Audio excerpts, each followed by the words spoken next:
Maugong na kumalat ang usap-usapang pagpapalaya sa aktres na si Sara Labati sa isang BGC Club o Medusa Bar matapos ang after-party ng Tatler Ball. Kabilang ang aktres sa mga imbitadong artista sa nasabing ball. Matapos ang event, naging normal na para sa mga artista at kilalang mga personalidad na magkaroon ng after-party. Lumabas naman ang impormasyong pinalayas umano ng kilalang personalidad ang aktres sa mismong bar na kanilang pinuntahan. Ayon sa ulat, hindi umano gusto ng It Girl na kilalang si Rocio Zubel ang presensya ng aktres nang dumating ito sa bar. Binitawan umano ng nasabing It Girl na hindi niya gustong makita ang aktres.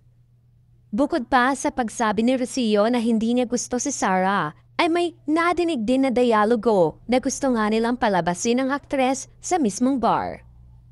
Ayon sa ulat, kasama raw ni Rocio sina Pia Wurtzbach at Georgina Wilson na mga panahong iyon. Base sa post ng netizen sa isang site, ikinuwento niya ang kaganapan. Sa pagkwento niya, kagabi pagkatapos nitong Tatler-style event, ang lahat ay nagtungo sa Medusa Bar para sa opisyal na after-party. Naunang dumating si Rocio Zubel kasama sina Pia Wurtzbach at Georgina Wilson. At silang tatlo ay punta na sa kanilang pwesto. Maya-maya, pumasok si Marty Romualdez. Hindi nagtagal, pumasok naman si Sara Labati sa pintuan. Sa sandaling pumasok na umano ang aktres sa loob, napalitan umano ang enerhiya sa silid. Dumiretso naman si Rocio sa kanyang amang si Inigo Zubel na nasa bar din at sinabi sa kanya na kakapasok lang ni Sara. Tumayo naman kaagad ang kanyang ama at nakipag-usap sa mga tauhan sa bar at ilang sandali lang ay pinalabas na ang aktres. Walang sigawan, walang nangyaring eksena at sinamahan ng aktres palabas ng bar. Hindi naman nauwi sa skandalo ang pagpapalaya sa aktres. Tahimik daw itong nilapitan ng mga staff ng bar at maayos na kinausap. Hindi naman nagreklamo pa si Sara at tahimik itong umalis sa bar. Pero pansin umano sa mukha ng aktres na nagulat siya at pinagtinginan pa umano ng mga tao. Tila parang teleserye umano ang nangyari ng gabing iyon ayon na sa netizen na mismong nakakita. Ayon pa sa espekulasyon, kaya umano pinalayas ng It Girl na si Rocio ang aktres, ay dahil pareho umano silang ex-girlfriend ni Marty Romualdez. Na siyang anak nga ni Congressman Martin Romualdez, na pag-alaman din na unang nakarelasyon ni Marty si Rocio bago ang aktres.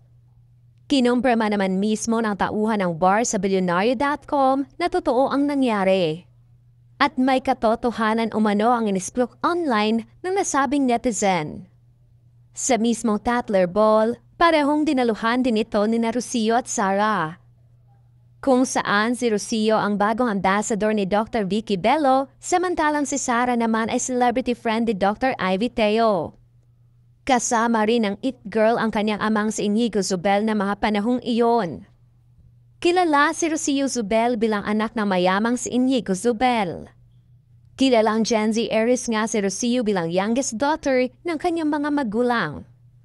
Ang 22-year-old na si Rocio ay nagmula sa mayamang angka ng mga Zubel. Kaya naman aligasyon ng mga netizens na may kapangyarihan nga siya na paalisin na lamang na mabilis ang aktres dahil nasa kanyang katayuan sa buhay. Naging hati naman ang reaksyon ng publiko dahil unfair o mano ang nangyari.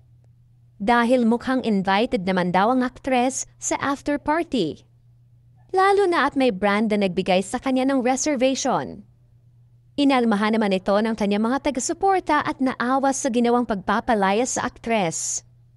Ilan pa sa komento nila, walang winner. If walang overlap, that's Rocio exercising real ultra-rich kid brat. Nothing to root for. Pero kung may agawan na naganap, ibang usapan.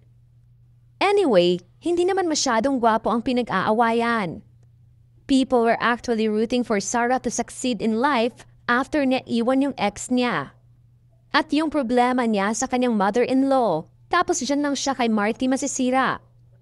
Kung totoo man ito at ginawa ito ni Rocio out of being petty because Sarah is now the new girlfriend, I would avoid being friends with Rocio. I don't care kung gaano kayaman. That's just nega vibes.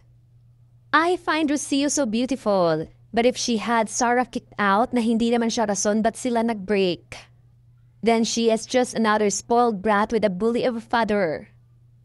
Ano ba yan, girls? Masyado kayong maganda para mag-away sa isang lalaki. Hindi yan kawalan ni Sarah. That's God taking you away from things that are not meant for you. Grabe naman. No need na magpakita bitter ni Rocio at sobrang ganda niya. Mayaman at ang bata pa niya. This is so immature. Kung matatandaan, naging matunog na noon ang tungkol na sa pagkakalink ni Sarah sa mga Romualdez. Noong buwan ng Hunyo, usap-usapan na nagkaroon ng relasyon ng aktres sa anak ni Congressman Martin Romualdez na si Marty. At napag-alaman namang isang konsihal din ito sa Samar. Kasunod din ang pagkalat na larawan nila together. Ilang beses na rin na-spotted noon ang dalawa. Naging low-key naman ang aktres noon at nanatiling espekulasyon ang tungkol sa ugnayan niya sa mga Romualdez. Base pa sa source na hindi na nauwi sa matagalang kanilang relasyon dahil nasa nangyaring kaguluhan sa isang bar nang sila'y malasing. Pagdating naman ng buwan ng Agosto, inilahad ng aktres na she is happy and single. Matapos pumutok ang balita tungkol na sa ugnayan niya kay Marty, nasa mahigit isang taon na rin silang hiwalay ng kanyang asawang si Richard Gutierrez.